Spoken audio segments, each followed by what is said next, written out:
गोही ढोरी में तेलवा के ढार ले दे ढार ले दे ढार ले दे गोही ढोरी में तेलवा के ढार ले दे गोही ढोरी में तेलवा के ढार ले दे सुनो सुनो रे बंगलिया मजा मार ले दे सुनो रे बंगलिया मजा मार ले दे गोही ढोरी में तेलवा के ढार ले दे गोही ढोरी में तेलवा के ढार ले दे सुनो रे बंगलिया मजा मार ले दे सुनो रे बंगलिया मजा मार ले दे सुनो रे बंगलिया मजा मार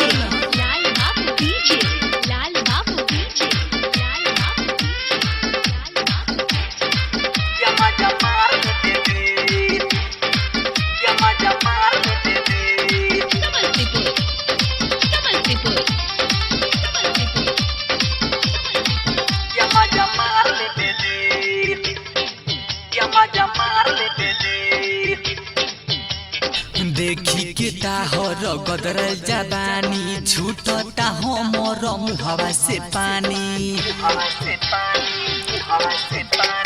देखी के ताहर गदरल जबानी छूटता हो मोर मुहवा से पानी हो मुहवा से पानी अपने सौदा के 2-4 हजार ले अपने सौदा के 2-4 हजार ले सुन रे बंगलिया एक बार दे दे सुन रे बंगलिया एक बार दे दे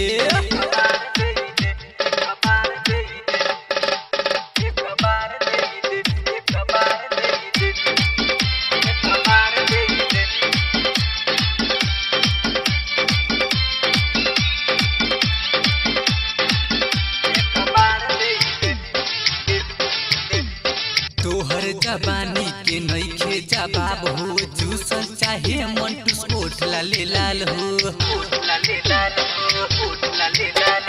तोहर जबानी के नइखे जवाब हो जूसल चाहे गौतम ओठ लाल हो ओठ लाल हो कहे गणेश की एक बार मार ले दे कहे गणेश की एक बार मार ले दे सुन रे बंगलिया मजा मार ले दे सुन रे बंगलिया मजा मार ले दे।